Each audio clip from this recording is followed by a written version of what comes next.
femme l'a fait par séduction. Mais les deux ont péché. Quand on dit l'homme a péché, ça veut dire l'être humain, pas seulement l'homme. Des fois, l'homme se réfère à l'humanité. Ce n'est pas que les deux ont péché. Mais le processus qui a mené à ce péché a été différent. La femme a été séduite. Et la crue, c'est que le diable lui a dit. Et l'homme, il y a plusieurs théories là-dessus. Il y en a qui disent qu'il n'a pas voulu que sa femme meure seule, il l'a suivi. Mais l'homme n'a pas été séduit par ça. Mais c'est ce que le verset de Chapitre dit. La femme a été séduite. La chute de l'activité sera sauvée quand on va avoir des enfants. Qu'est-ce que ça veut dire? Lis le verset.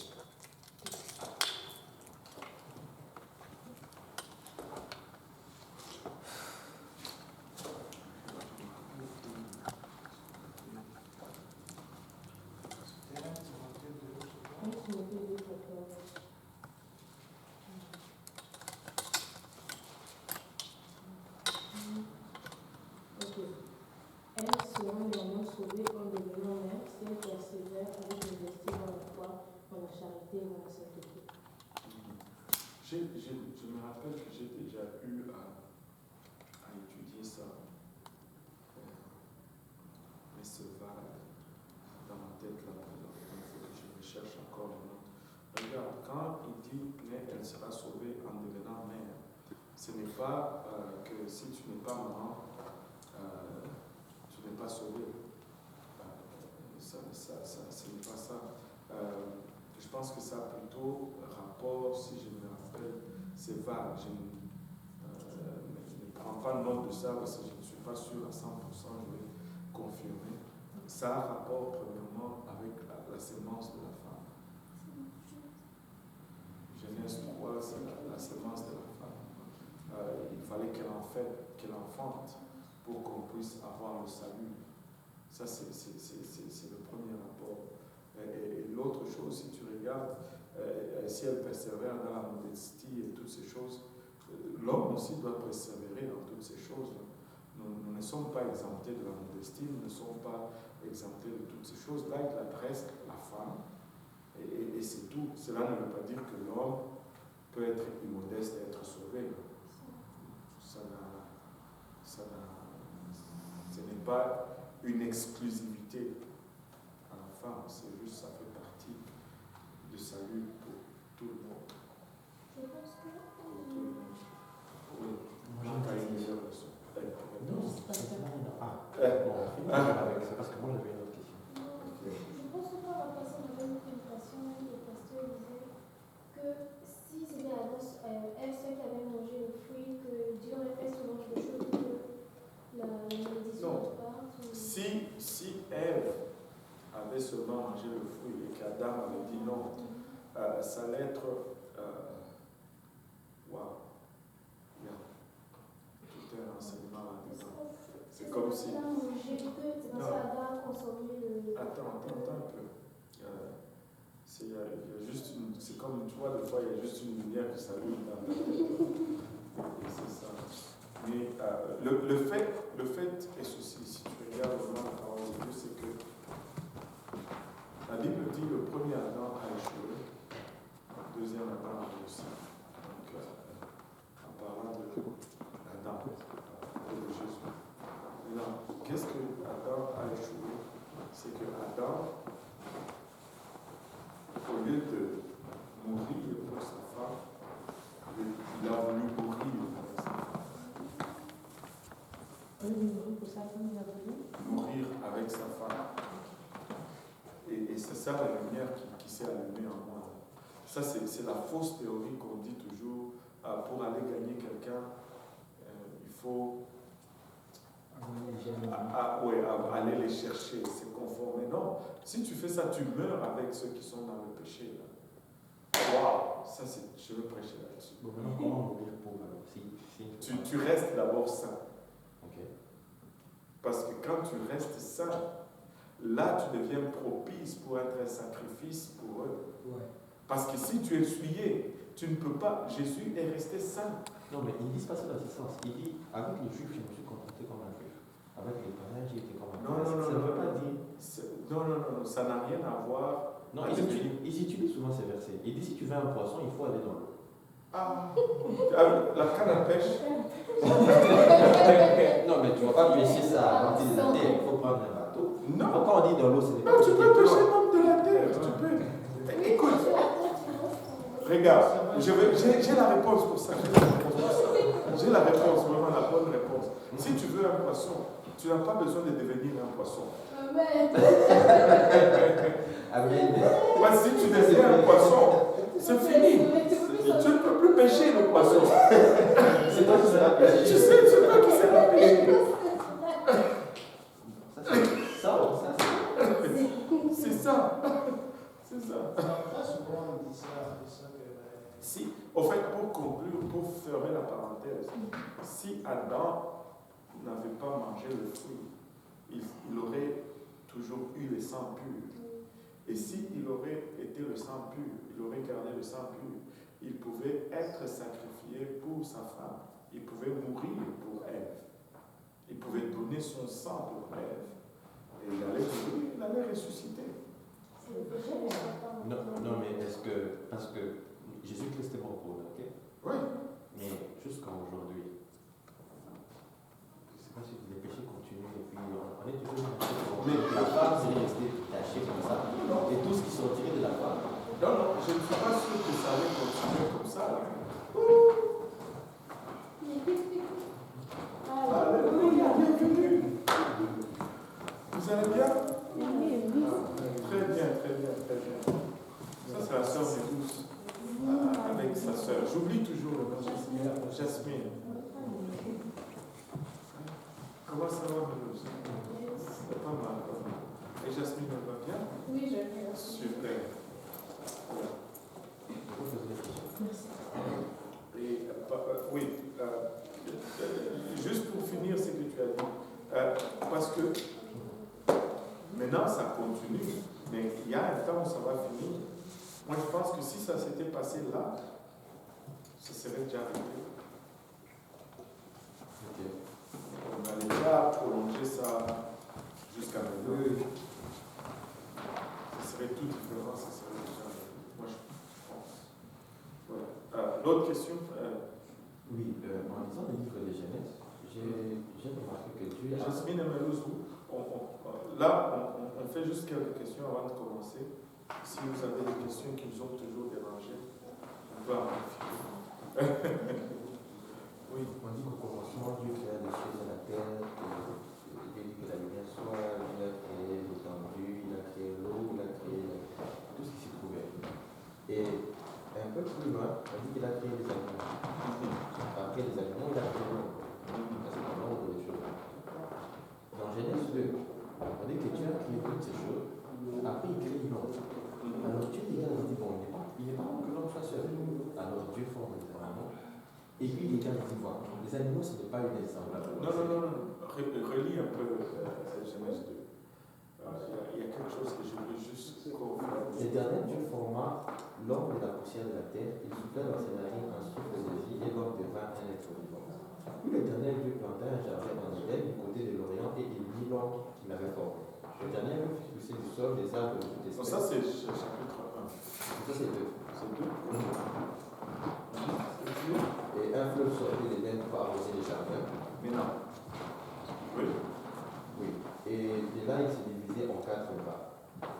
Et le nom du premier, et à partir du verset 15, on dit, l'Éternel Dieu prit l'homme et les plaça dans les jardins d'Éden pour les cultiver pour l'Éternel lui donna cet ordre, tu pourras manger de tous les arbres du jardin, mais tu ne mangeras pas de l'arbre de la connaissance du bien et du mal, car les jours où tu en mangeras, tu mourras. L'Éternel Dieu dit, il n'est pas bon que l'homme soit seul. Je lui ferai une aide semblable à lui. L'Éternel Dieu forma de la terre tous les animaux de champ. Ça, c'est après que l'homme soit déjà créé. Mais dans Genèse 1, on avait créé d'abord les animaux. Ouais. Après l'homme avait déjà créé. Voilà. Maintenant, quand tu regardes le chapitre 1 et le chapitre 2, il y a une répétition. Okay. il y a une répétition, et puis après cela, il y a une espèce d'ordre chronologique. Là, quand tu regardes le premier chapitre, tu vois que Dieu crée l'homme, et puis il le place dans le jardin. Il crée le jardin.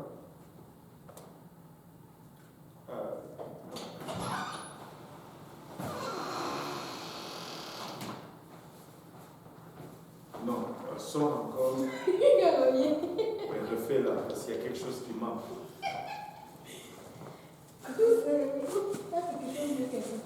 Il est où? Toi, il est où?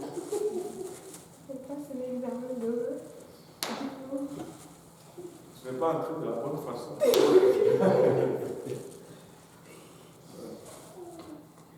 Mais quand tu regardes le deuxième, le premier chapitre, premièrement, c'est le même jour que Dieu a créé et les animaux et l'homme. C'est le même jour. Et non seulement il a créé les animaux et l'homme le même jour, il a créé et la femme aussi le même jour. Une chose que je peux dire en partant là, avec certitude, c'est que la femme a été créée après les animaux. C'est quand tu regardes dans les deux récits, tous les deux ont été créés.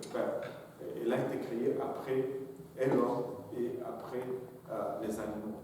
Parce que c'est que quand les animaux sont venus, il l'a nommé et puis il n'a pas trouvé d'être semblable. Et puis après, on l'a endormi. Mais quant à savoir si les animaux sont venus avant ou après l'homme, je n'ai aucune certitude en fait. Mais si tu lis le premier chapitre, tu vas avoir l'impression que les animaux ont été créés avant. Mais je pense que le deuxième chapitre nous donne une meilleure perspective chronologique. C'est comme il nous donne d'abord une vision globale, premier jour, deuxième jour, troisième jour, et puis le deuxième chapitre, il nous donne une petite introduction, mais il se concentre sur le jour 6, ou le jour où l'homme a été créé. Et moi, je pense que l'ordre approprié est là-dedans. Je pense plutôt que l'ordre approprié, c'est en Genèse 2. Parce que j'ai l'impression que dans Genèse 1, mais c'est ce que j'ai dit. On explique un peu la création. Voilà, on explique en général. On commence à mettre les détails, comment voilà. ça s'est passé, comment c'est. Voilà, et moi je pense que c'est ça. Mais pourquoi alors dans Genèse 1, on commence à dire puis Dieu, puis Dieu. Et on commence à dire puis. C'est qu'il y a un ordre qui a été suivi. Ouais. Ok. Regarde, quand il dit puis Dieu, c'est toujours par rapport à une journée. Je ne sais pas qu'est-ce que Moïse avait dans la tête. Et il faut comprendre que ce qu'il est en train d'écrire là, il n'était pas là à Genève. C'est une révélation qui est donnée après. Moi, je pense que quand tu as une vision, une révélation, tu peux avoir ce sens de perception-là qui est un peu... qui n'est pas... Ce n'est pas des événements vécus genre chronologiquement, même pour lui. Il n'a pas vécu ça chronologiquement, il a eu ça par révélation. Donc il nous donne vraiment. Et puis le prix, il faut voir aussi qu'est-ce que le prix signifie. Ça a été traduit par quel mot en hébreu. Ça, on peut le regarder assez rapidement. Là.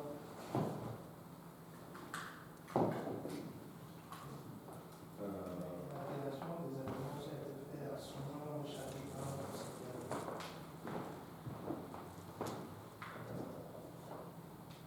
Tous les esprits sont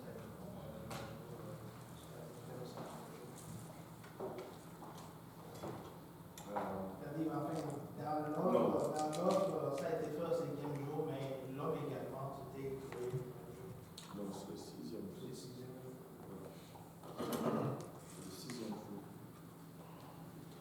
Le 5e jour, c'est les poissons et les oiseaux. Mais le 6e jour, c'est les bêtes des champs et toutes ces choses-là.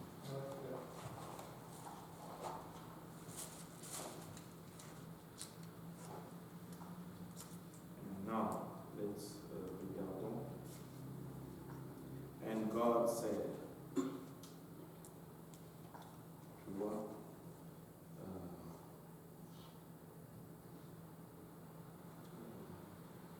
le and là, on lui donne même pas. Non, il n'y a pas de. Les racines. Il n'y a pas de mot hébreu. C'est-à-dire c'est quelque chose probablement qui a été ajouté parce que sinon ça ne fait pas de sens quand on traduit sans ajouter ça. Il y a,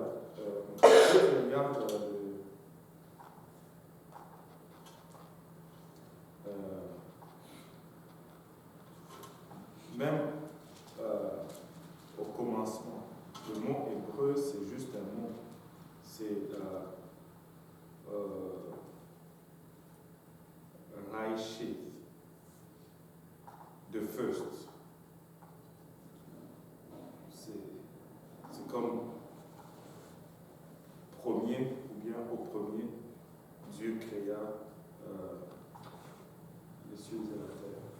Maintenant, ça c'est parce que si tu parles l'hébreu, si tu traduis littéralement, ça ne va pas faire de sens.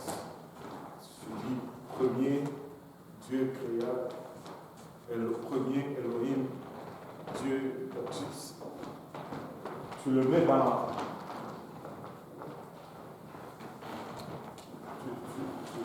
Tu le mets dans.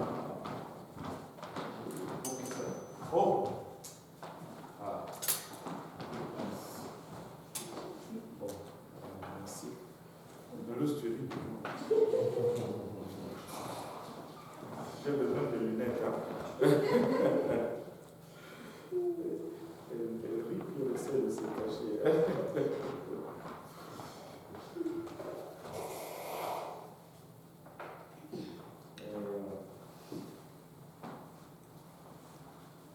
Et donc, partout où ça a été mis, tu ne vois pas, il n'y a pas une traduction.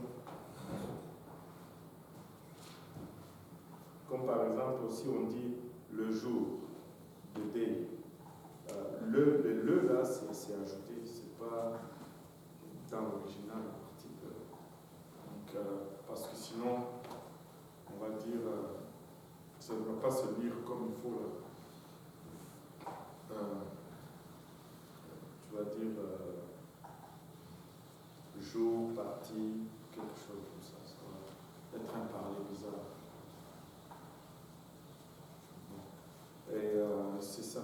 Et moi, comme tu l'as dit, et comme je l'ai dit aussi, je pense que le deuxième chapitre nous donne un focus du 6e jour avec beaucoup plus de détails. Moi, je pense qu'il est plus précis. Il est plus précis.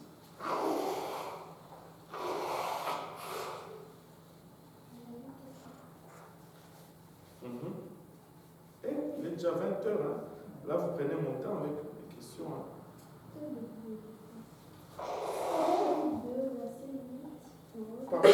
Chapitre 2, verset 9. On dit l'Éternel Dieu fit pousser du sol des arbres de toute espèce, agréables à voir et bon à manger, et l'arbre de la vie au milieu du jardin, et l'arbre de la connaissance du bien et du mal. C'est Dieu qui a créé la terre et cette chose, il savait que Adam et Ève, Adam aurait failli, mais pourtant il a mis l'arbre de la connaissance du mal et du bien au milieu. Mais il savait qu'il allait manger. Pourquoi il a fait ça forcément au milieu? Parce que s'il avait mis ça de côté, ça allait être difficile de savoir exactement où il est. Parce que quand on dit au milieu, on sait. Moi, c'est par rapport à partout où tu te trouves, on sait. Le jardin était vraiment vaste. Ben, tu savais. Et pour nous, aujourd'hui, si on nous dit au milieu, c'est plus facile. Mais si on nous dit à l'entrée à gauche du jardin, Là, on est perdu. Là. Moi, c'était- Mais je ne pense pas que c'est ça la raison. Mais, mais je dis ça pour dire que, bon, que l'arbre soit au milieu ou qu'il soit pas exactement au milieu, ça ne fait vraiment pas de différence. Le truc, c'est que l'arbre était là. Et eux, ils savaient qu'ils ne devaient pas manger de cet arbre, qu'il soit au milieu ou qu'il soit à côté. Il fallait qu'ils respectent seulement la consigne. Maintenant, peut-être que il est au milieu parce que bon, c'est pour aller au milieu, je pense, de partout où tu es, le milieu c'est comme la place la plus reculée de chaque point. Voilà. Mais maintenant, le plus important, ce n'est pas où l'arbre se trouve, mais c'est ce que l'arbre représente. L'arbre représente le choix qu'ils avaient, soit de vivre avec Dieu, de suivre Dieu, ou soit de désobéir à Dieu. Et ça, c'est la chose la plus puissante que Dieu nous a donnée, le choix. Le choix, c'est le plus grand témoignage de l'amour. C'est le plus grand témoignage de l'amour. Tu ne peux pas vivre l'amour s'il n'y a pas de choix. Impossible. Impossible. Essaye de kidnapper une femme, voir si elle va t'aimer. Essaye de la forcer. Ou bien essaye de kidnapper un homme. De nos jours, tout arrive. Ça ne marche pas. Ça ne marche pas. Le choix, Dieu nous a tant aimés qu'il a dit, parce que je vous aime, je ne veux pas m'imposer sur vous. Si vous me choisissez, voilà. Je pense qu'on n'a pas encore tout saisi la profondeur du pouvoir de choisir. Moi, c'est un élément puissant que nous avons. C'est pourquoi je disais hier que la foi, même la foi est un choix. Tu choisis de croire. Tu choisis. C'est un choix. Tu choisis. Jean dit, oh, il faut que je connaisse. Honnêtement, quand je me suis dit, je commence à suivre Dieu, ce n'est pas parce que je le connaissais. C'est parce que j'ai choisi. À un moment donné, tu as juste choisi. La connaissance est venue après. Quand j'ai commencé à prier, quand j'ai commencé à vivre, c'est là que j'ai commencé à développer vraiment dans cette relation. Tu sais, les gens disent, oh, connaissance.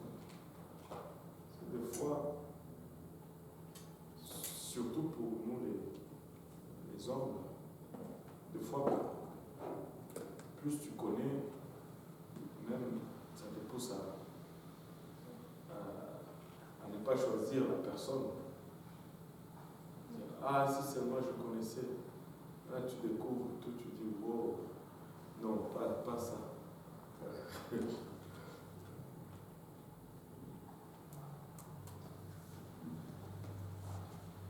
Le choix, c'est puissant.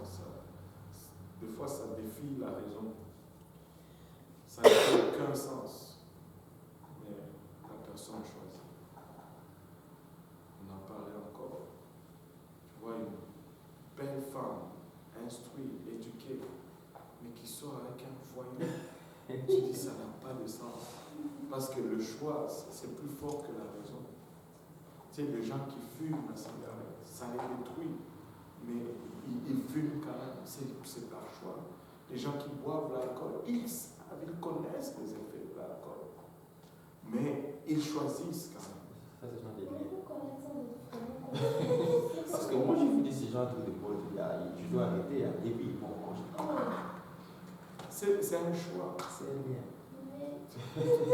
Avant d'arriver au bien, tu as choisi. C'est un choix. Mais quand tu choisis, tu vraiment t'es à fond, c'est difficile de retourner. Quand tu choisis que tu es enfant de quoi? Quand tu commences par moi, ok, c'est juste un passe-temps. Mais avant de commencer, tu as choisi, non? Oui, parce que c'est ce qui se fait tout le monde. Au départ, c'est toujours un choix. C'est toujours un choix. Même un lien, c'est un choix. Tu as choisi d'être lié. Oui, je peux vous le démontrer bibliquement. Ah oui. Oui. Et regardez les démoniaques Des cadavres. des cadavres. Une légion de démons. Mais malgré les freins qu'il pouvait mettre, il est allé vers Jésus. Il était fou. Même le fou peut reconnaître le Seigneur. Comment? C'est le fou qui est allé vers Jésus, c'est Jésus qui l'a vu. Et puis... Non, il marchait, Jésus marchait, le démoniaque a couru vers le Seigneur et il s'est prosterné devant lui. Le Seigneur passait. Si les démons, le pouvoir de choisir est très puissant. Si les démons pouvaient l'arrêter, ils allaient l'amener ailleurs. Tu sais, les démons pouvaient dire non, pas là, on part ici. Mais lui, il a dit non, je vais là. Il a choisi. Même les démoniaques, vous voyez même que les... Et nous pouvons choisir de vivre pour Dieu. Amen. Nous pouvons choisir de vivre pour Dieu. Aïe, aïe, aïe. Même aussi, pour les psychologues, aussi, pour aider quelqu'un à sortir de la zone de l'école, ils disent toujours qu'il faut que tu le désires en elle. Tu ne peux aider quelqu'un qui ne veut pas qu'on l'aide. Ça, c'est vrai. Encore là, le choix. Tu ne peux aider personne. Si quelqu'un ne veut pas, tu peux faire ce que tu veux. Tu ne vas pas pouvoir l'aider. Pourquoi? Parce que le choix n'est pas encore fait. Tu sais, je ne dis pas que le choix va t'amener jusqu'au bout. Mais c'est ce qui détermine. C'est ce qui détermine. C'est ça qui détermine. Et nous pouvons vivre pour Dieu. Amen. Nous pouvons vivre pour Dieu et nous avons le pouvoir de choisir. Alors, on parlait de ça, le pouvoir de choisir. La dernière fois, on a parlé de quoi? Non, on était encore dans les espèces et tout ça. Là, on a créé l'homme, on a créé les animaux. Là, on ne sait plus qui a été créé en premier, mais on va essayer d'avancer quand même. Amen. Et je ne sais pas pour vous, mais je rends grâce à Dieu encore une fois pour cette opportunité. Vous êtes là et on partage la parole de Dieu. Vous savez, on pouvait être ailleurs en train de faire des bêtises et des sottises. Vous savez que vous avez choisi d'être là pour partager la parole. Encore là, c'est un choix. Mais c'est un meilleur choix que vous avez fait. C'est un bon choix. Et je prie le Seigneur qu'il va vraiment gratifier ce choix et qu'il va nous aider. Et moi, j'aime quand ça commence comme ça. Parce que tu vois les choses grandir. Tu vois les choses grandir. J'ai montré un peu la carte d'affaires tout à l'heure qu'on va avoir peut-être probablement mercredi. Pas mercredi, vendredi ou lundi. On devrait avoir ça et commencer s'il commence à faire beau. Mais moi, j'ai l'impression encore que la semaine prochaine, nous devons encore prier. Nous devons encore nous réunir pour la prière. Et puis commencer à sortir l'autre semaine avant le service. On fait quelques tours, on invite les gens et après on se voit pour l'étude. Amen. Alléluia. Donc, on a vu que Dieu a créé l'homme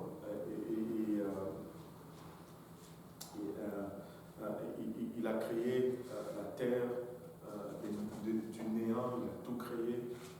Il a créé le jardin, il a placé l'homme dans le jardin, il a créé les animaux, il les a fait venir à l'homme, l'homme leur a donné le nom.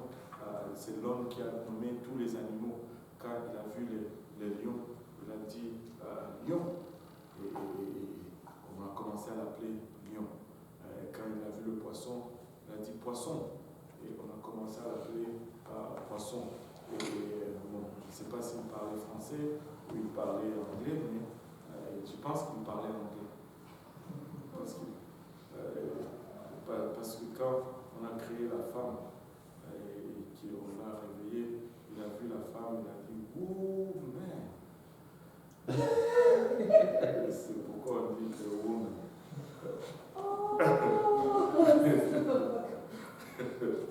Elle dit woman. Et là on dit oh, ça c'est woman. Ok. Non. Les théologiens ou les historiens disent qu'il parlait probablement hébreu. Et tu sais, faites les recherches. J'ai déjà cherché ça sur Internet une fois. J'ai trouvé des choses extraordinaires, des recherches historiques qui démontrent qu'à un moment donné, il n'y avait qu'une seule langue sur la terre. Et cette langue était probablement l'hébreu. Et il retrace ce temps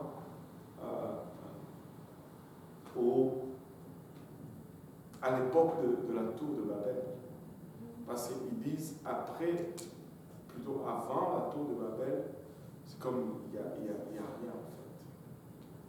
Et les gens, l'histoire dit que l'écriture a été inventée en tel. Mais laissez-moi vous dire, il y a des recherches qui prouvent que l'écriture était là depuis. C'était là depuis. L'écriture hébraïque était là depuis. Et c'est comme plein de choses qu'on ne va pas vulgariser parce que ça remet en question beaucoup de théories sur lesquelles on a basé beaucoup de mensonges dans lesquels nous vivons aujourd'hui. Bon. Et là, l'homme a été placé dans le jardin avec la femme. L'homme a été endormi et le Seigneur a enlevé une des côtes. Dieu était le premier chirurgien et il a enlevé une côte et de cette côte il a fait la femme. Et quelqu'un a dit que Dieu a fait l'homme, c'était le brouillon, et puis après il a fait le propre, c'était la femme. C'est pourquoi la femme est toujours plus belle qu'un homme. Alléluia. Et l'homme était content finalement d'avoir une semblable pour l'aider. Dieu a placé l'homme dans le jardin, là pour parler de l'arbre et de tout ce que cet arbre implique. Il place l'homme dans le jardin et il lui donne un seul commandement. Un seul commandement. Et l'homme a échoué. Un seul commandement. Ils étaient dans un jardin parfait. Ils n'avaient pas besoin d'aller puncher la carte au travail. Il n'y avait pas de fatigue, pas de souffrance, pas de pleurs, pas de mort. C'est un environnement parfait. Mais l'homme a péché quand même. Il y a toute une leçon là-dedans. Si tu veux changer, c'est pas l'environnement d'abord. À l'intérieur d'abord. On peut te mettre dans un environnement parfait, tu vas commettre le péché. Avez-vous déjà remarqué ceci? Essaye de t'enfermer dans la maison, tu n'entends rien, tout est beau, mais tu n'as rien à faire. Mais tes pensées, ça va à gauche, ça va à droite. C'est pourquoi il y a même un dicton qui dit l'oisiveté, c'est... Une cervelle oisive, c'est la télé du diable. Comment? Une cervelle oisive, c'est la télé du diable. Oui, une cervelle oisive, c'est la télé du diable. Ou la oisiveté, c'est la mère de tous les vices. Ouais. Et tu sais, juste tu ne fais rien. Et ça part. Ça encore, là, c'est le produit du fait que nous sommes corrompus. Je dois changer. Avant que je change le monde autour de moi, je dois changer. Et il y a une théorie que des fois je prêche et que j'enseigne, c'est que c'est fort. Très souvent, quand tu vois un défaut dans quelqu'un, c'est parce que tu as ces défauts. Très souvent, l'autre, c'est juste le reflet de toi-même. Si tu n'as pas un défaut, tu ne vas pas le voir dans quelqu'un. Très souvent, oui. Très souvent, oui. Et c'est pourquoi, très souvent, si tu veux changer quelqu'un, il faut que toi, tu changes. Et ça, c'est encore plus vrai dans le mariage. Tu veux que ta femme change. Change. N'essaye pas de la changer. Tu verras qu'elle va changer. Tu veux que ton mari change. Toi, tu changes. Tu verras qu'il va changer. Parce que nous sommes très souvent le reflet de l'autre. Je dis bien très souvent parce que des fois, il y a de ces choses que, tu sais, qui sont juste là, même si on fait comment, on va le voir quand même. Tu vois. Ben, quand quelqu'un ment comme je l'explique, on n'a pas besoin de mentir pour éventuellement découvrir que il ment. Tu vois. Comment tu reconnais qu'il ment? Comment tu l'expliques si tu ne vas jamais mentir? Ben, c'est parce que ça revient trop souvent. Ça revient trop souvent. Ouais, il y a des choses. Et comprenez-moi, là, je ne suis pas en train de mettre des choses carrées, blocs, collées en bloc, mais c'est ça les tendances. Et regardez, je ne sais pas pourquoi quand on commence à étudier la parole de Dieu, c'est comme on élimine toutes les tendances. Mais dans toutes choses, il y a des tendances. Tu sais, il y a des gens qui vont avoir la tuberculose et ils vont survivre, d'autres vont mourir. Cela ne veut pas dire qu'on ne meurt jamais de la tuberculose parce qu'il y en a qui ont survécu, ou vice-versa. Mais quand je dis aussi que très souvent, quand tu vois un défaut dans quelqu'un, avez-vous remarqué ceci? Et on l'a. Qu'un coureur de jupons va être extra protecteur pour ses sœurs. Amen. Un voleur va suspecter tout le monde. C'est parce qu'il voit ses défauts dans les autres. Il pense que, voilà. Et c'est juste là. Donc, juste pour dire que l'environnement peut être parfait. Et Dieu va le prouver, va le démontrer 2 fois. Dans un environnement parfait. Merci. Dans un environnement parfait, l'homme va pécher quand même. Il a démontré au début, il va le démontrer aussi à la fin. À la fin, 1000 ans de règne de Christ. 1000 ans où on voit que vraiment la voie c'est Jésus. 1000 ans sans rien. Mais le diable va être relâché et il va séduire les gens et les gens vont le suivre encore. Et il faut s'accrocher à ça. Il faut s'accrocher à ça. Maintenant, Dieu place l'homme dans le jardin. On va le lire Genèse 2 à partir du verset 15. Oui. Genèse 2, 15. Oui. L'Éternel Dieu prit l'homme et le plaça dans le jardin d'Éden pour les cultiver et pour les garder. Ouais, tu peux le continuer jusqu'à 17. L'Éternel Dieu donna cet ordre à l'homme. Tu pourras manger de tous les arbres du jardin, mais tu ne mangeras pas de l'arbre de la connaissance du bien et du mal, car le jour où tu en mangeras, tu mourras. Wow. Un seul commandement. Tu sais, un seul commandement. Tu ne mangeras pas de cet arbre. Et j'ai écouté encore la prédication du frère Jason Sisko, ça m'a vraiment touché, qu'il avait prêché à l'Est sur le péché et le temps.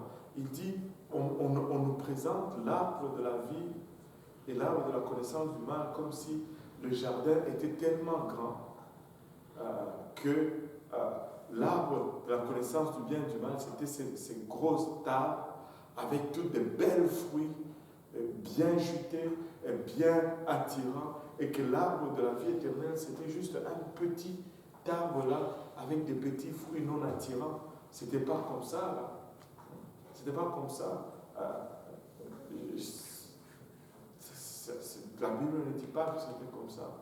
Au fond, on a même une idée. C'était quoi l'arbre de la connaissance du bien et du mal?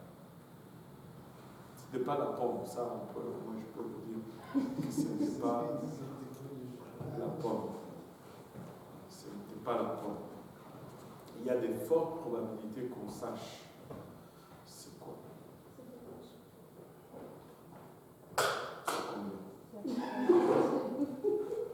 Pourquoi te donner la connaissance juste comme ça?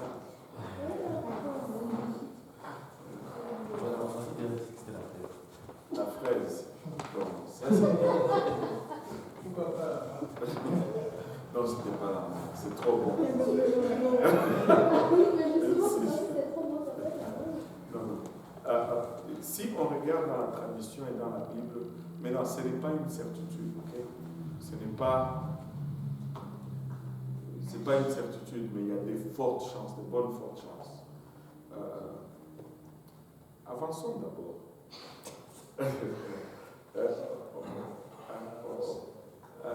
Avançons d'abord, parce que sinon on doit découvrir des choses qui sont en avant, et puis on ne va pas.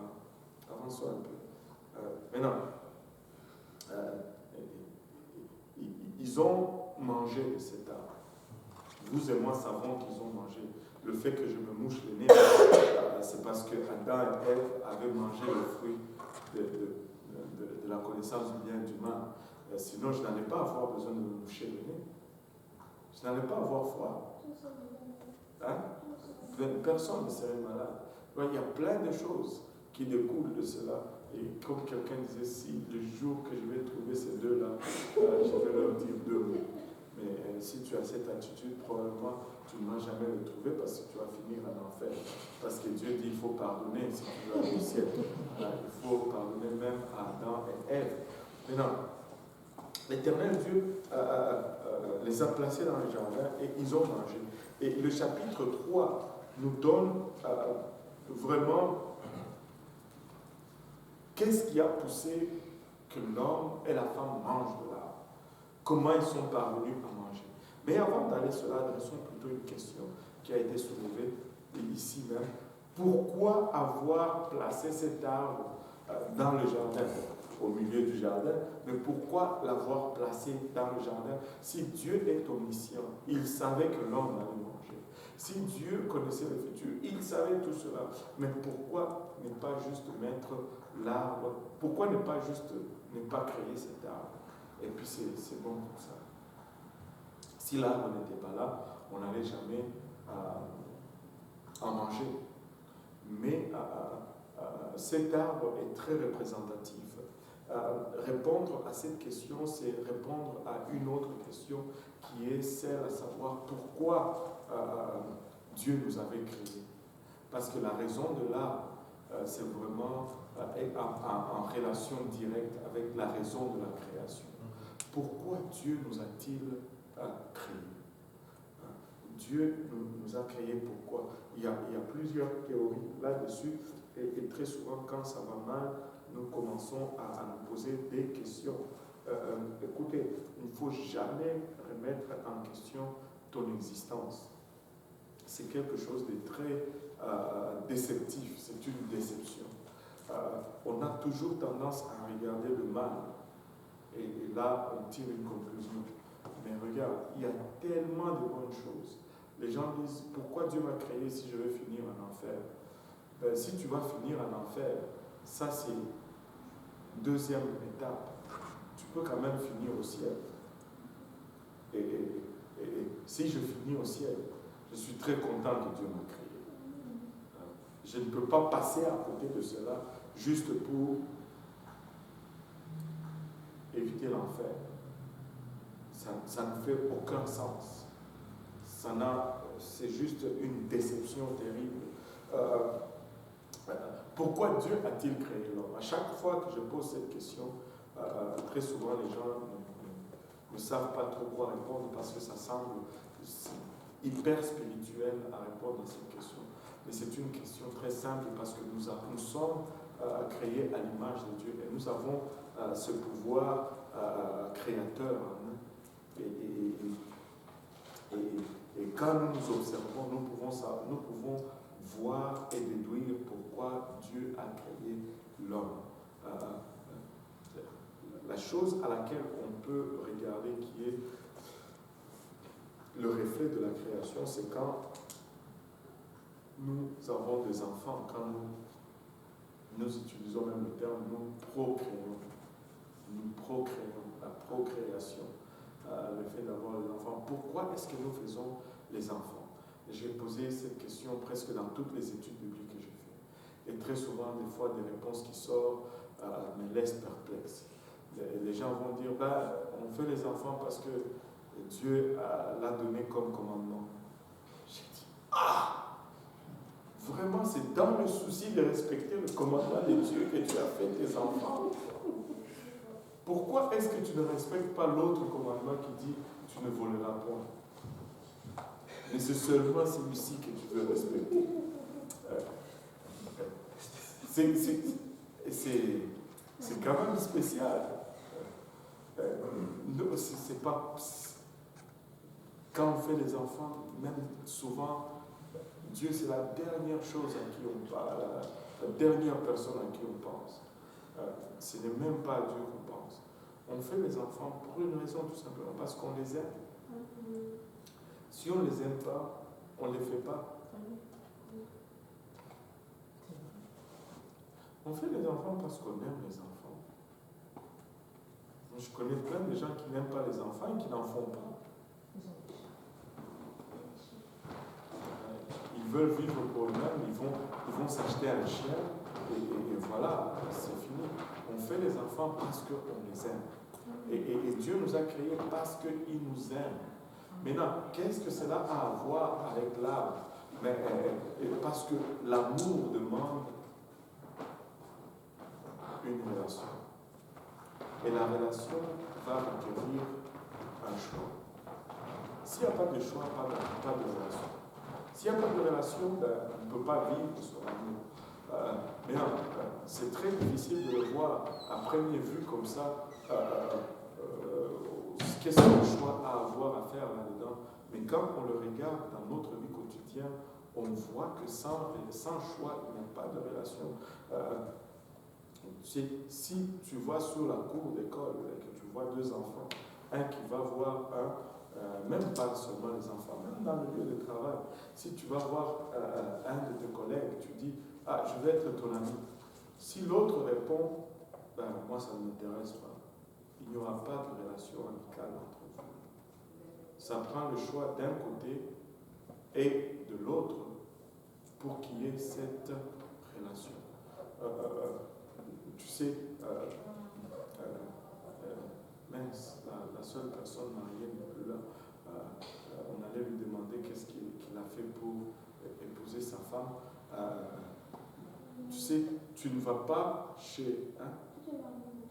Mais c'est moi qui pose la question, je ne peux pas me poser les questions moi-même. Mais je peux vous dire que tu ne vas pas aller chez quelqu'un, tu dis, Jasmine, tu m'épouses, ou je te fais sauter la cervelle. Elle va faire... elle peut peut-être dire, ok, oui, parce qu'elle ne veut pas mourir, mais il n'y aura jamais une relation qui va se développer. N'est-ce pas, Jasmine? Il n'y aura jamais une relation qui va se développer. Il faut y aller d'une autre façon. Tu cherches d'abord ce qu'elle aime. Si elle aime le bleu, toi aussi tu commences à aimer le bleu. Ça va t'aider. Si, bon, il est là. Mais non. Christian, est-ce que tu t'es allé chez la sœur Isabelle avec une arme et puis tu me dis, Isabelle, tu m'épouses ou je t'ai fait sauter la cervelle? Comment tu t'es pris pour... À l'écrit, je l'ai vu, il y a des chaussures, je suis parti. Et puis, le dimanche, ma mère m'a dit bonjour. Aujourd'hui, tu es bien habillée et je suis parti encore.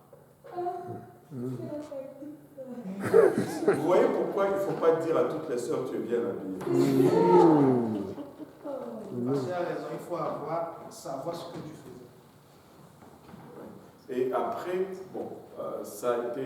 Tu lui as offert des fleurs quelque part en cours de route, j'espère. Ouais, ah, ces Africains. J'ai offert des fleurs. Ok, bon. Tu peux lui poser la question. Ok. Ce jour-là, qui était là, mais ça ne savait pas qui a envoyé les fleurs. Ah, elle ne savait pas qui avait envoyé. Donc tu les avais envoyés chez elle. Il est fort, les gars.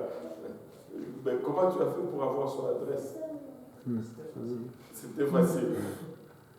Tu l'as filé ou quoi? Non, je ne l'ai pas filé. J'ai juste causé avec ses amis indirectement, mais ça parlait. Donc, moi, c'est comme si j'ai investigué carrément. Et puis, j'ai raconté tous les infos que je voulais. C'est un vrai d'accord. Voilà. C'est comme ça que ça s'est fait. Et vraiment, je vous dis, quand ils ont fait leur processus, j'étais très content parce que c'était distrait, ça respectait l'ordre dans l'église, c'était très bien et c'est comme ça qu'il faut faire. Il ne faut pas créer des désordres. Et moi, je dis toujours aux filles, écoute, moi des fois on me dit, je suis vieux jeu, mais c'est comme ça. Une femme ne court pas après un garçon. Et c'est un garçon qui court après une femme. Oh, il n'y a pas de problème. J'ai une urgence de voyage. Alléluia. Ça fait la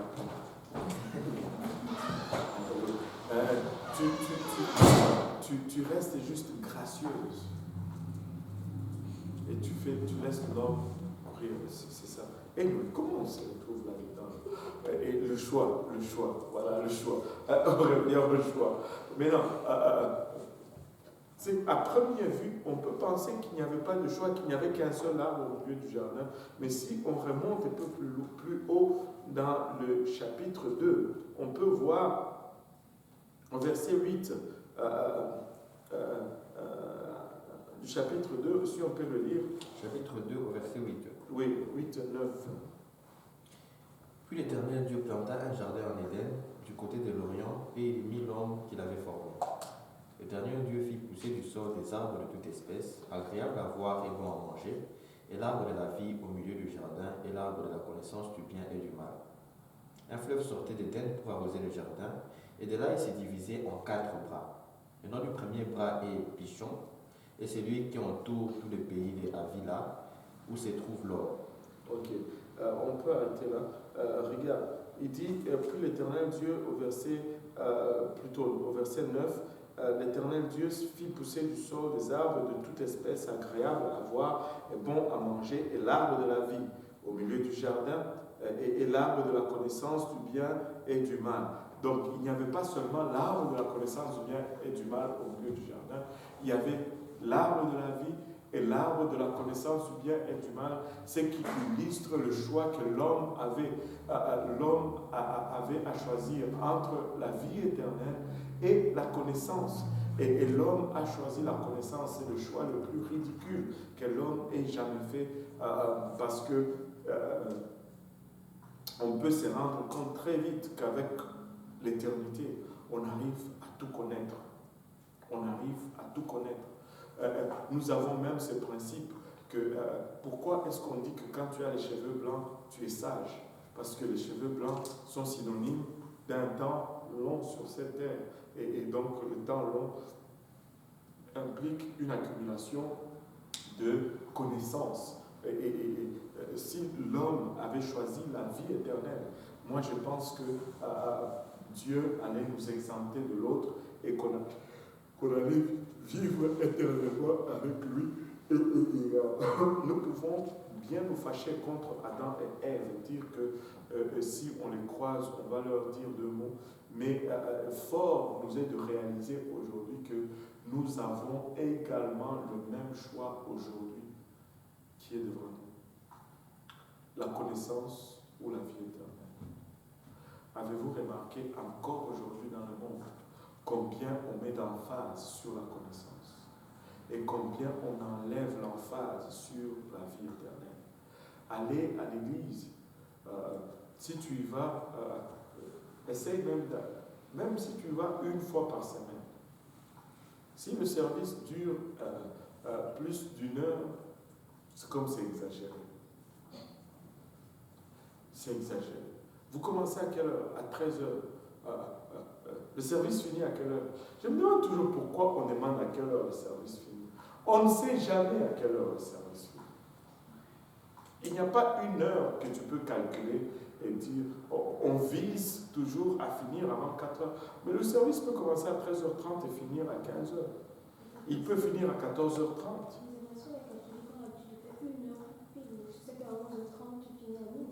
Ben, c'est parce que nous ne sommes pas catholiques. Tout le monde n'est pas arrivé. Hein? Tout le monde n'est pas conscient de ça. Ah. Quand tu vas au service, c'est pourquoi? C'est ça la question. C'est comme tu dis 1 heure de prière. Je ne sais pas comment tu fais, mais moi je connais des gens qui mettent même l'alarme. Tu commences à prier, dès que l'alarme sonne, ah, j'ai fini. Et si Dieu commençait à te parler là en ce moment, qu'est-ce que tu fais? Ça ne marche pas comme ça là. On vise, c'est juste une approximative.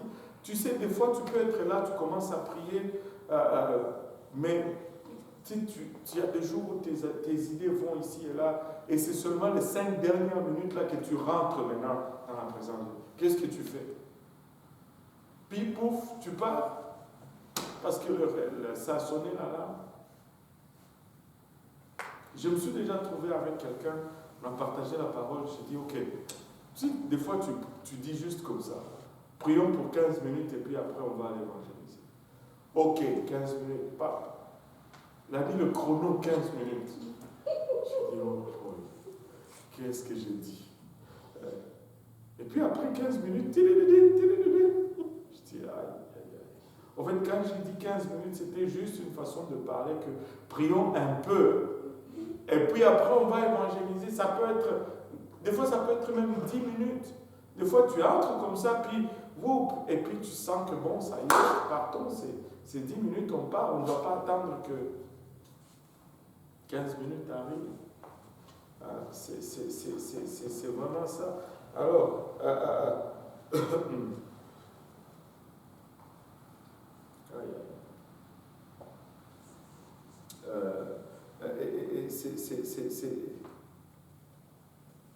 c'est vraiment ça. Oh boy.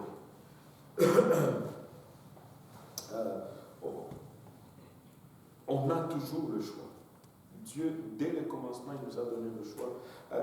Les 2 arbres représentaient le choix et aujourd'hui, on a encore ces choix devant nous. Nous allons à l'école 5 fois par semaine.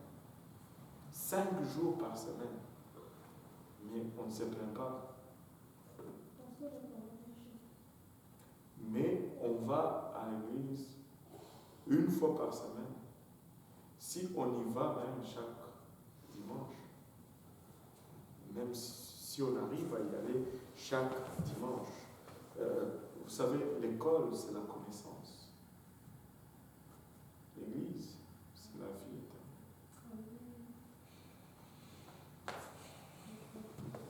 Même encore aujourd'hui, nous choisissons mal. Nous allons toujours privilégier la connaissance au lieu de privilégier la vie éternelle. Maintenant, comment est-ce qu'ils sont arrivés à faire le mauvais choix? Cela nous est décrit dans Genèse 3 et nous allons étudier ces passages aujourd'hui. J'ai une question. Quand on dit qu'on privilégie la connaissance au lieu de la vie éternelle, est-ce que ça donne le sens que, par exemple, si on veut aller à l'école ou bien chercher du travail, il faut d'abord chercher la face de Dieu? Ben ça, c'est donné, parce qu'il faut chercher la volonté de Dieu dans tout ce que tu fais. Mais il ne faut pas non plus être un hyper spirituel, c'est-à-dire je vais chercher la volonté de Dieu pour voir ce que je vais manger aujourd'hui. C'est comme, arrête là, tu sais ce que tu manges, ce que tu veux là. En fait, Dieu ne va pas te dire aujourd'hui tu manges du poisson. Tu sais que si tu manges le porc tous les jours, c'est pas trop bon pour ta santé. C'est comme tu dois étudier moindrement. Bah, tu sais, Dieu a mis aussi des habiletés en toi. Après un temps à l'école, tu sais si tu es bon en maths ou si tu es bon en français. Tu ne vas pas encore prier pour savoir si je fais les sciences ou si je fais la littérature. Tu vois tes aptitudes aussi. Mais aussi, parfois, il y a une autre direction. Hein? Et parfois, Dieu peut donner une direction. Mais il va te donner dans les aptitudes. Tu sais, moi, écoute, moi je suis nul en français. Je suis très bon, je devais dire, j'étais très bon en maths et en physique. Je pense que même si je priais comment, Dieu n'allait pas me dire va en littéraire. Parce que ça serait contraire même aux habilités que lui-même m'a données. Ça ne fait pas de sens.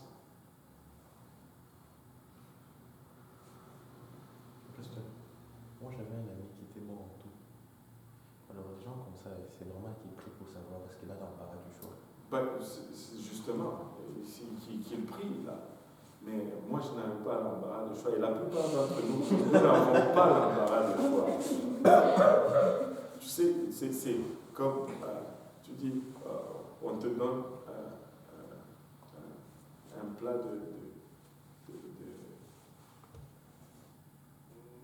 tu sais, un plat de poisson avec des légumes, un peu de plantain, et puis un plat de poutine à côté. Tu veux prier pour savoir lequel Dieu veut que tu manges. Je pense que le choix se fait tout seul. Moi, tu manges ce qui est bon pour ton corps. Oui, ce qui est bon dans la bouche. Le poisson. Mais alors qu'on a pas l'huile de bouche. Qui a dit que l'huile était mauvaise? L'excès de tout chose. Quand on dit la poutine, là, on ne va pas argumenter non plus pour argumenter. Quand on dit la poutine, on sait que c'est 36 000 calories là, dans un plat, tout simplement.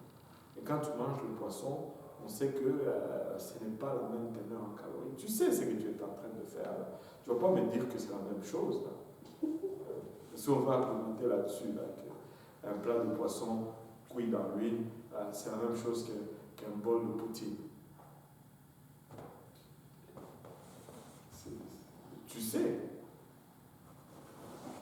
il y a de ces choses qui sont évidentes par elles-mêmes. Tu sais que tu ne vas pas prier, dire ok Seigneur, est-ce que je cherche un travail ou je ne cherche pas un travail? Et la Bible dit que celui qui ne travaille pas, qui ne mange pas, va chercher un travail. C'est comme, allô? Pour que tu te trouves un travail, il faut que tu ailles à l'école. Va à l'école. Mais en toute chose, la priorité reste toujours Dieu. Si ton école devient maintenant ton Dieu, là tu es mal parti. Si ton travail devient ton Dieu, là tu es mal parti. La priorité ne veut pas dire l'exclusivité. La priorité ne veut pas dire l'exclusivité. Dieu doit être numéro un, mais Dieu sait aussi que tu as besoin de vivre, tu as besoin de payer tes factures, tu dois travailler. Tu dois travailler. Il faut aimer le travail. Quand Dieu a créé l'homme, on l'a lu, verset 15 du chapitre 2. Verset 15. L'Éternel Dieu prit l'homme et le plaça dans les jardins d'Éden pour les cultiver. Pour les cultiver. Pour les cultiver. Ça, ce n'est pas le planter, c'est l'entretenir. C'était du travail à entretenir le jardin. Le premier homme était jardinier. Amen.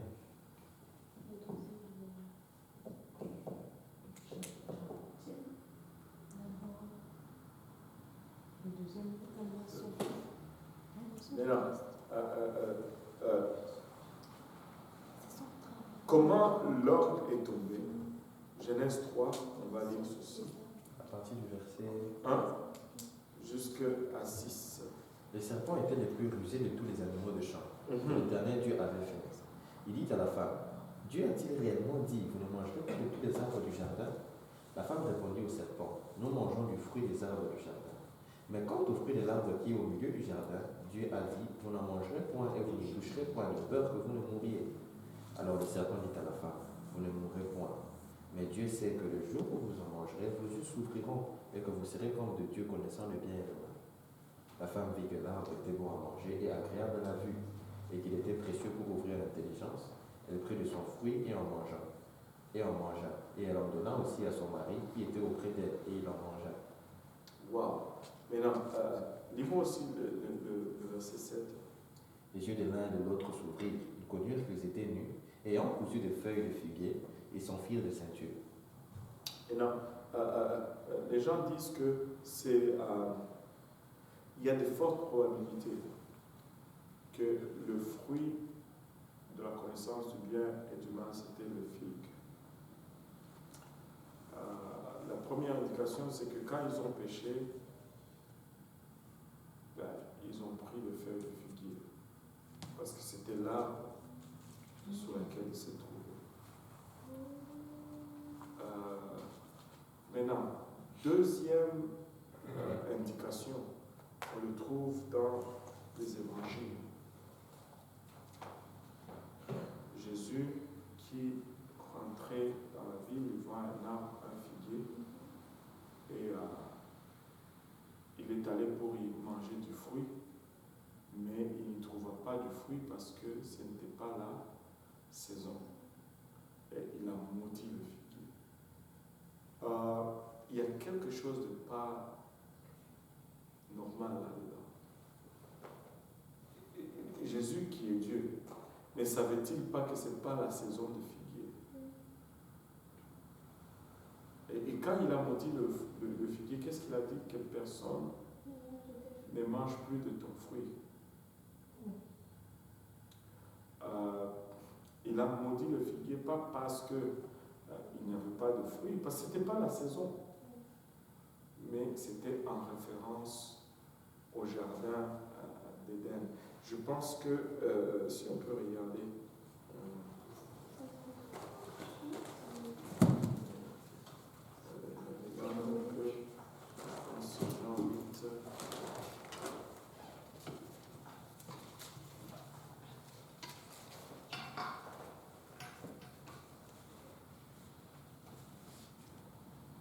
non.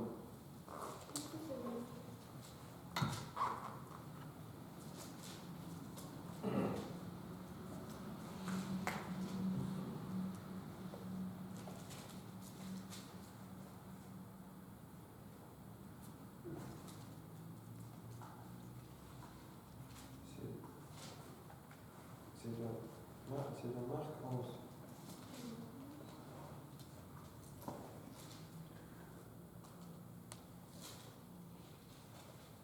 Marc 11, tu peux nous le lire, Marc? Il y a aussi ça dans Matthieu 21. Et Matthieu 21, de 18 à 20. Je ne sais pas que j'ai dit ça. Vas-y avec Matthieu. Matthieu 21. Ok. Les matins, en retournant à la ville, il eut faim. 18, à partir du verset 18.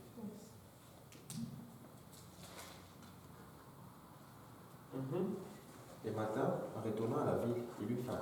Voyant un figuier sur le chemin, il s'en approcha, mais il n'y trouva que des feuilles, et il lui dit, que jamais fruit ne naisse de toi. Et à l'instant, les figuiers sécha. Les disciples qui virent cela furent étonnés et dirent, comment ces figuiers étaient devenus secs en un instant? Jésus leur répondit, je vous l'ai dit en vérité, si vous aviez de la foi, que vous ne doutiez point, non seulement vous ferez ce qui a été fait à ces figuiers, mais quand vous direz à cette montagne, ôte-toi de là et jette-toi de la mer, cela se ferait. Plus que vous. C'est bon. Il a maudit le figuier. Là, Matthieu ne nous donne pas les détails sur les saisons. Peut-être Marc nous donnerait. Luc nous donne plus de détails sur les saisons. Tu peux le lire si tu veux.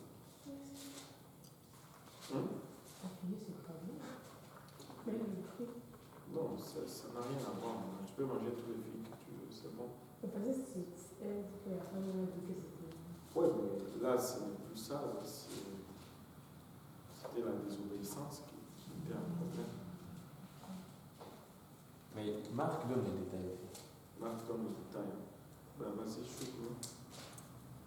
Le lendemain, à partir du verset 12, le lendemain, Marc 11, 12.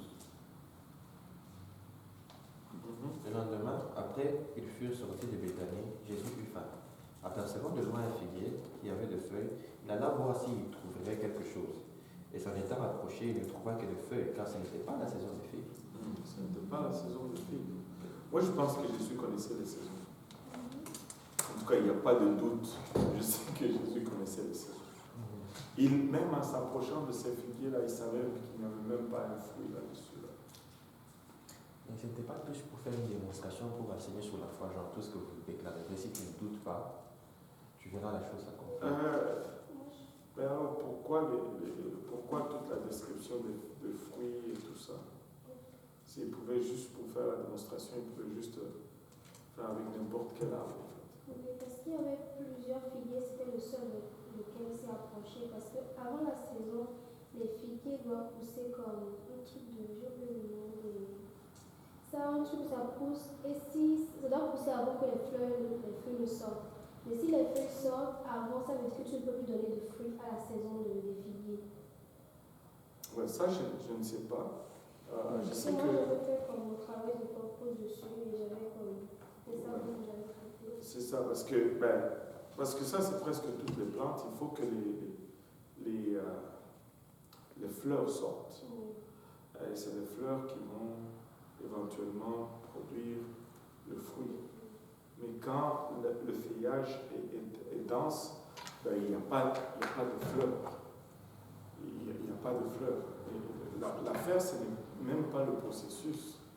L'affaire ici, c'est que pourquoi Jésus, qui est omniscient, ben, il ne peut pas se tromper sur la saison de fruits. Même qu'il y ait de feuilles ou pas, là, même s'il avait les yeux fermés, je veux dire, il savait que ce n'était pas la saison de figues.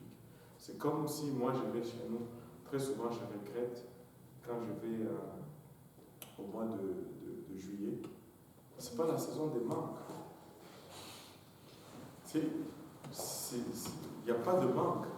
Je connais la saison. Mais je ne peux pas aller me fâcher contre les arbres parce que je sais déjà qu'il n'y a pas de mangue. Tu vois? Si tu maries ça avec l'illustration, et puis il dit jamais plus personne ne mangera de ton fruit. Ça, c'est. Mais il n'y a pas que ça, en fait. Ça, c'est la deuxième pièce. Et c'est pourquoi j'ai dit c'est une probabilité. En fait, on peut ne pas croire, on n'a pas besoin d'argumenter là-dessus. Amen. C'est ça. L'autre probabilité, c'est quoi? C'est que quand tu regardes dans la tradition juive, le figuier est toujours le fruit de la connaissance. Quand les enfants juifs apprennent la Torah, ils se mettent en dessous du figuier. Quand le rabbin les questionne sur la Torah.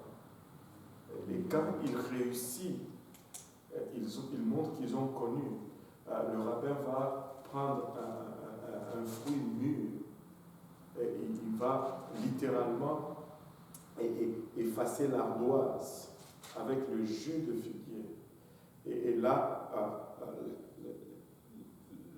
l'étudiant, les tamandines, comme ils appellent cela, vont... c'est un symbolisme pour dire qu'ils ont absorbé ce qui était écrit. Il écrit la partie de Torah, il le fait mémoriser. Quand il a mémorisé, il prend le figuier, il met le jus de figuier sur l'ardoise, et lui, l'étudiant, là, il lèche.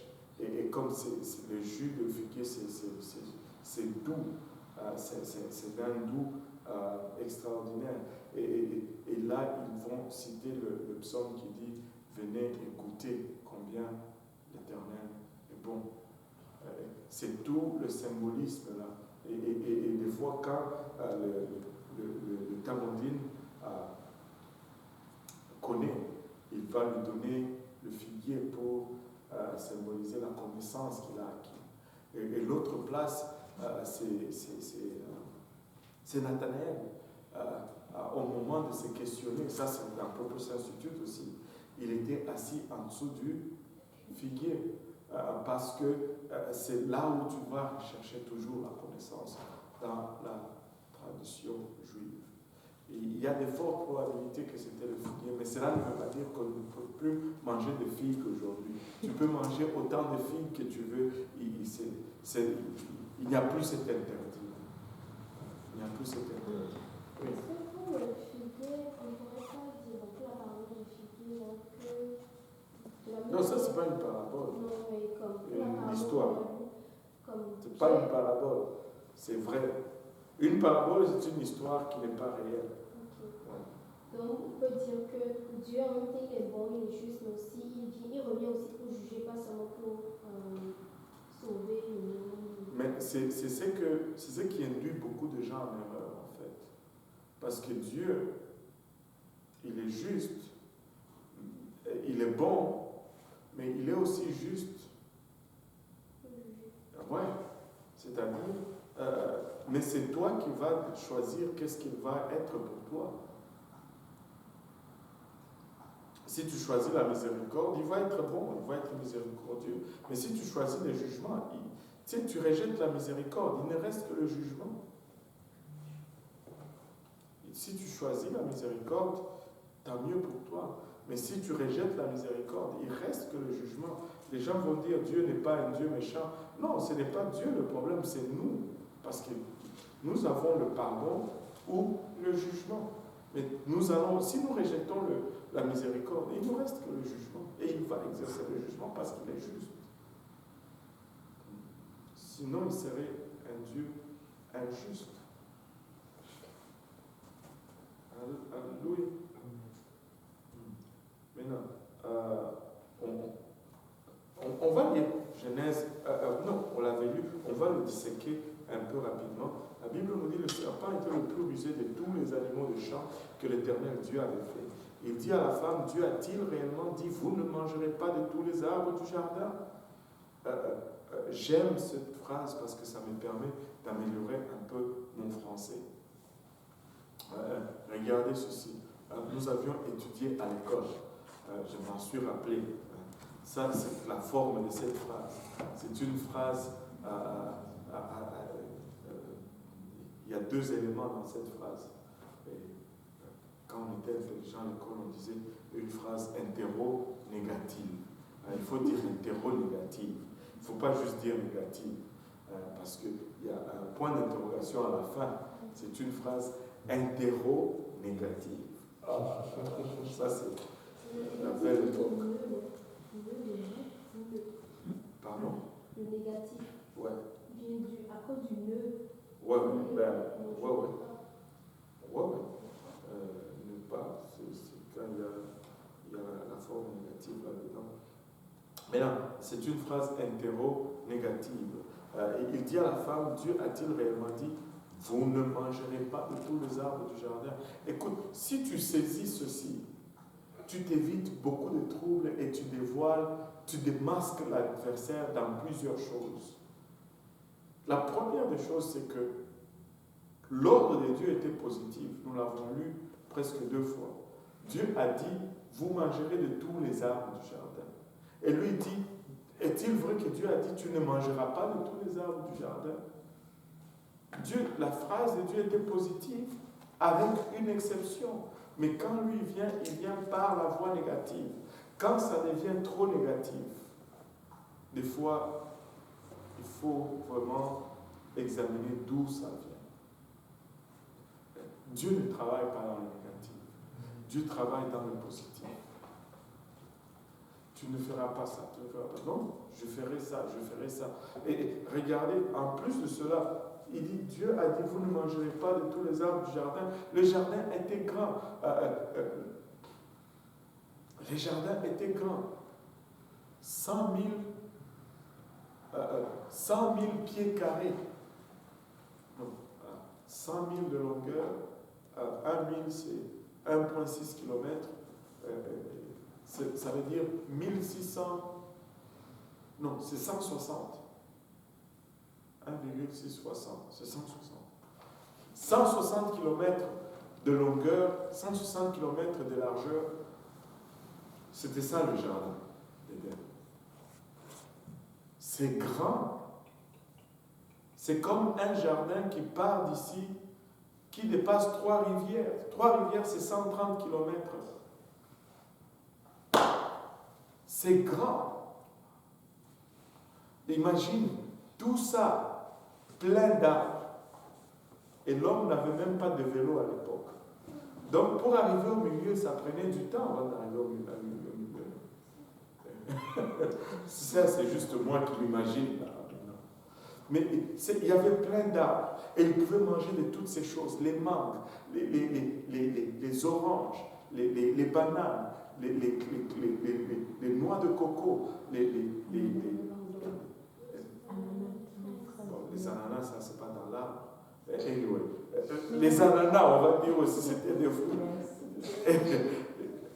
L'ananas, c'est pas dans l'arbre. Les poires. Les poires. Pas dans C'est là qu'on compris que c'est un fruit parce que tu dois le trouver encore. Le tomatier. C'est quoi le tomatier? Là, le tomate.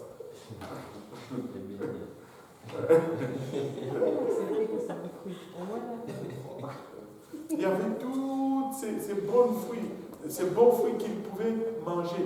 Toute une multitude. Écoute, si tu as déjà les mangues, pourquoi est-ce que tu vas courir après les figuiers? J'ai mangé un fruit quand j'étais au Congo dernièrement. Je ne sais pas où ça a été tous ces temps. Ça s'appelle le mangoustan. Ah! C'est bon cette affaire-là. Oui. Les mangoustins, c'est. Waouh! C'est juste trop bon. Il y a ça aussi au Togo. Non, il n'y a pas ça au Togo. Il n'y en a pas, le mangoustan. S'il faut chercher sur Internet, je sais pas ce qu'il y en a pas.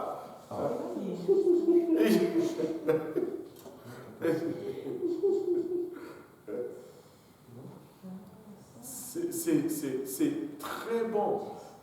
Tu coupes les trucs mauves là, et en dedans c'est blanc. Et je te dis, quand tu commences, tu ne veux plus arrêter. J'allais même amener tellement que c'était bon. Avec les liquides sucrés. Oh là là. Comme le maracuja. Est-ce qu'il y a quelqu'un qui connaît le maracuja ici? Nous, on en avait là, vraiment à la maison. Ah, c'est ça le mangoustan.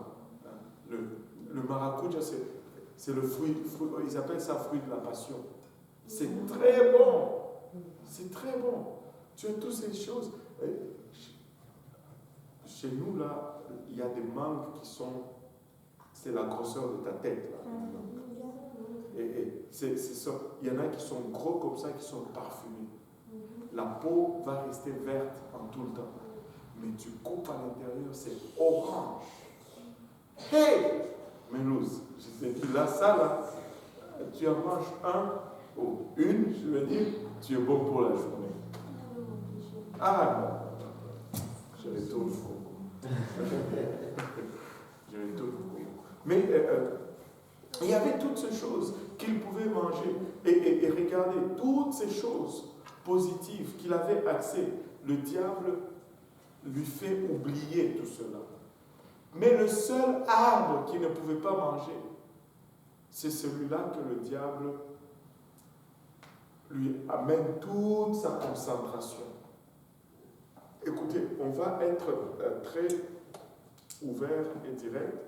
Il y a de ces choses que Dieu va te dire non dans la vie.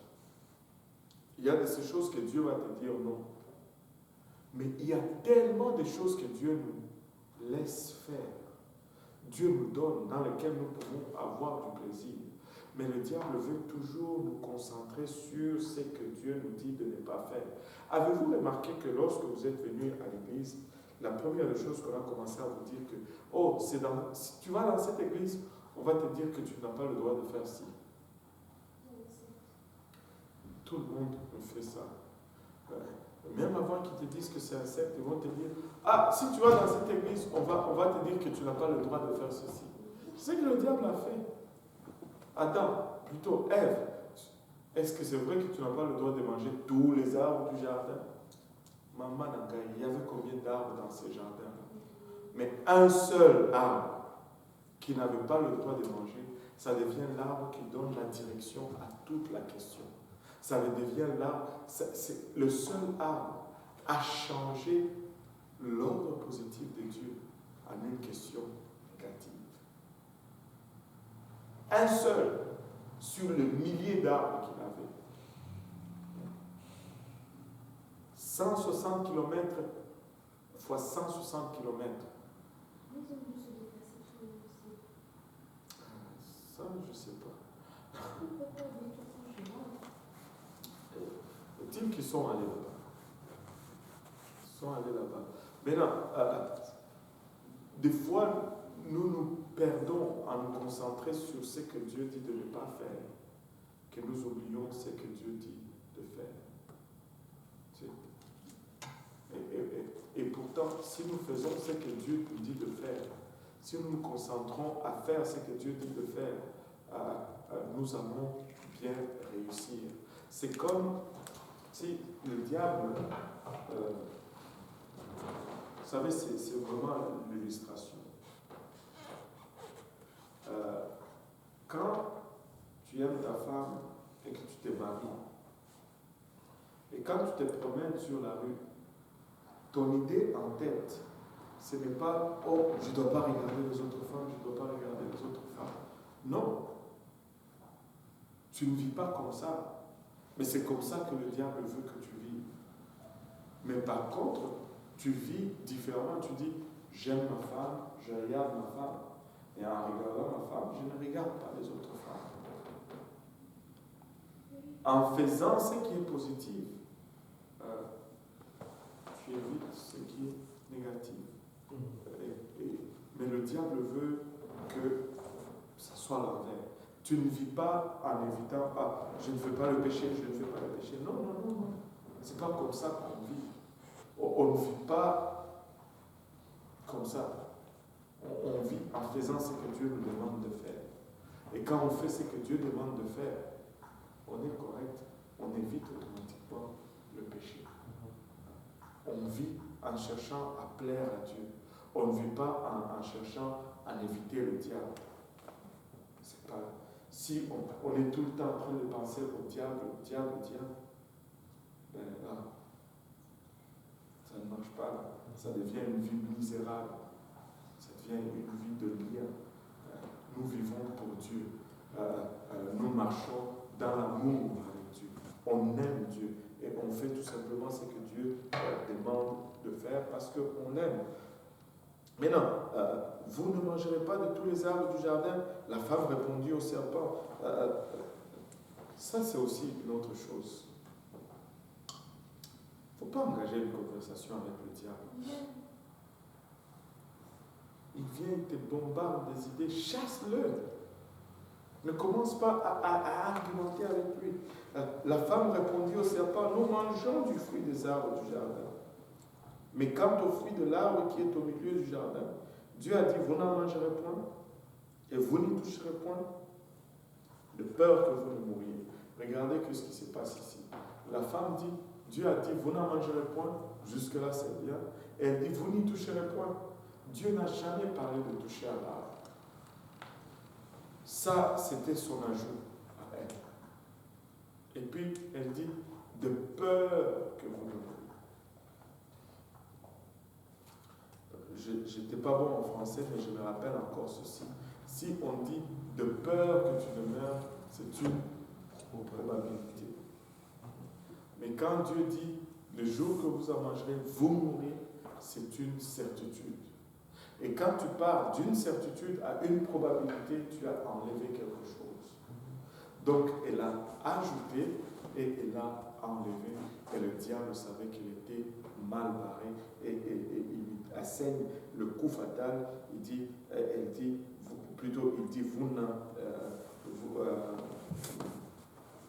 vous ne mourrez point. Mais Dieu sait que le jour où vous en mangerez, vos yeux s'ouvriront et que vous serez comme des dieux connaissant le bien et le mal. Vous savez, ça, Je dis toujours, c'est le plus grand des mensonges et le plus ancien des mensonges. Vous serez comme. Alors que si on lit en Genèse 1, Dieu dit, faisons l'homme à notre image, selon notre ressemblance. En d'autres termes, Dieu dit, créons l'homme comme nous. Donc, ils étaient déjà comme Dieu. Mais le diable dit, non, non, non, non, tu n'es pas encore comme Dieu. Ça prend ce fruit pour que tu sois comme Dieu. Alors qu'ils étaient déjà comme Dieu. Le diable va toujours te mentir pour te dire que tu n'es pas ce que tu es, alors que tu es déjà ce que tu es. Et ça, c'est la base de toute publicité.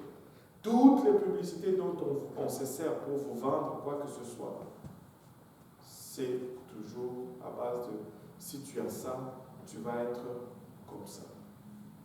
Alors que tu es déjà comme ça. Si tu je ne sais pas, si tu portes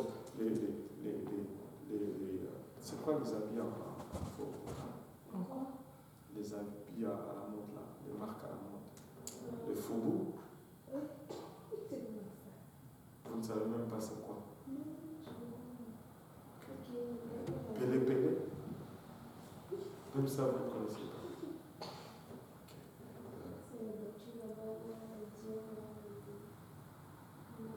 C'est quoi ça, Dolce Gabbana? Et que, ok, si tu ne portes pas le Gucci, tu n'es pas cool. Et que tu n'es pas in. Moi, je suis déjà in. J'ai été baptisé au nom de Jésus. Je suis dedans. Je suis dedans. Donc, ça te prend ça, surtout les femmes. Ça te prend ça pour que tu sois belle. Ça te prend ça pour que tu sois belle. Écoutez, tu es déjà belle. Tu es déjà belle. Amen. Vous n'êtes pas sûr? Amen. Amen. Je vais vous donner un exemple. Tu sais, quand j'étais petit, dans mon pays, je voyais des fois des mamans ou des madames âgées là, avec des lignes sur le visage, comme des cicatrices. Là. Peut être 3 lignes ici, une ligne ici, et puis 2 petits ici. Ouais. Non seulement ça dépend de la tribu, c'était à la mode. C'était la beauté. Si tu n'avais pas ça, on ne t'épousait pas. Imagine-toi, on te coupe, on fait une ligne, puis on met une poudre. Quand ça guérit, la ligne reste et est défoncée. Et puis là, c'est la beauté. On peut argumenter là-dessus, là. Mais pour eux, c'était l'affaire. Tu regardes les tribus aujourd'hui chez les Maasai. Qu'est-ce qu'ils font? Ils mettent des anneaux pour allonger le cou. Ils allongent le cou, tu vas le voir. Plus tu as d'anneaux, plus ton cou est long, plus Je suis susceptible d'être aveuglé. Écoutez, si on va suivre toute cette tendance, on va être perdu. On va être complètement perdu. Avez-vous déjà vu les documentaires en Papouasie? Ils se tirent la lèvre d'ailleurs comme ça. Là. Des fois, ils se tirent la lèvre inférieure, des fois c'est la lèvre supérieure, des fois c'est les deux. Ils ont vraiment ce problème. Et c'est ça la beauté. Ça c'est in. Si tu n'es pas comme ça là, tu es nul. Vous allez argumenter. Maintenant, si vous pouvez dire que tout cela, ça ne marche, pourquoi alors vous acceptez les autres standards que les gens imposent? Allô? Et laissez-moi vous dire ceci. Moi, je suis très beau Amen. parce que Dieu m'a créé. Et ce n'est pas une question d'orgueil, mais c'est juste une question d'appartenance à Dieu. Parce que si Dieu m'a créé, je suis beau. Tu dis peut-être que toi, tu as un gros nez, mais mon gros nez va avec mon visage rond.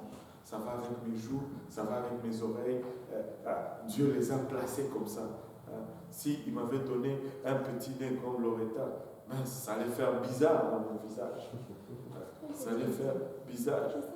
Bon, toi tu as un nez moyen, un petit nez comme Melouse. Ça allait faire bizarre. Tu vois ces gros visages avec un petit nez. Ou s'il prenait mon gros nez, il donne à Melouse. Elle allait se voiler. Elle allait se promener avec le voile. Dieu m'a créé. Je suis beau. Dieu t'a créé. Tu es beau. En fait, quand tu commences à vouloir changer ton apparence, tu es en train de dire quelque chose de très puissant. Tu es en train de dire au fait que Dieu n'a pas fait un bon travail avec toi et que tu veux aider un peu Dieu. Et la dernière fois que je l'ai dit, à chaque fois qu'on aime Dieu, on crée un problème qui nous suit. Mais alors, je n'ai pas dit qu'il ne faut pas entretenir. Je ne suis pas pour la négligence. Ça non plus, c'est pas bon. Oh, parce que Dieu m'a créé, je sors sans peigner les cheveux. Non, non, non. Va peigner tes cheveux, va laver ton visage, mets de la lotion, entretiens ce que Dieu t'a donné. Mais ne déforme pas ce que Dieu t'a donné. Amen. Et qu'est-ce qu'on est allé chercher là dedans?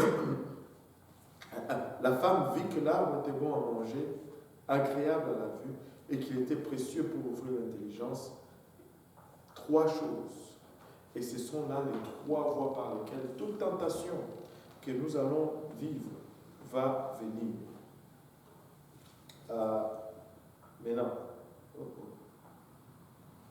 mon iPad me fait des problèmes.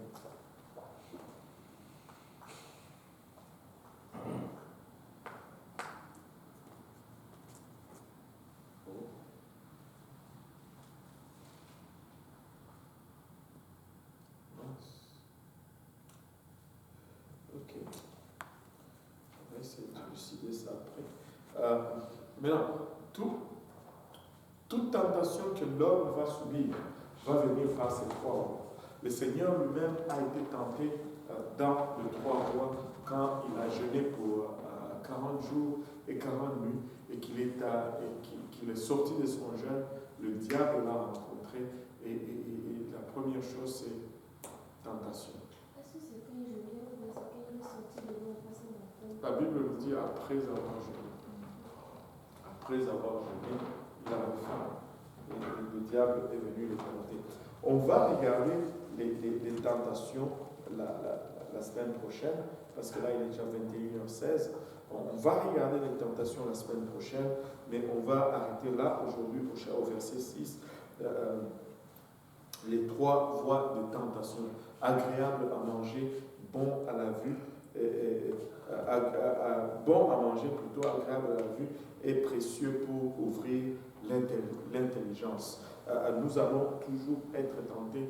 Toute tentation que tu vas connaître va venir par ces 3 voies, les 3 voies de tentation. Alors, est-ce qu'il y a des questions? Je sais qu'il y en a eu tout le long là.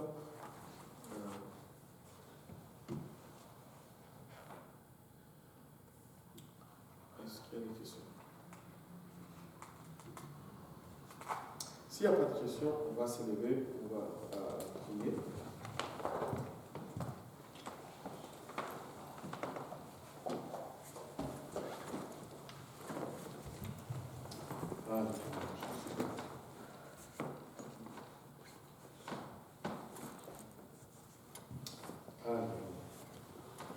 Allez, on va tous ensemble. Seigneur, nous te rendons grâce éternelle de ton amour, de ta bonté, de ta fidélité vis-à-vis de nous, Seigneur. Nous te remercions, Papa, pour le privilège que nous avons de tenir devant toi, de nous réunir, Papa.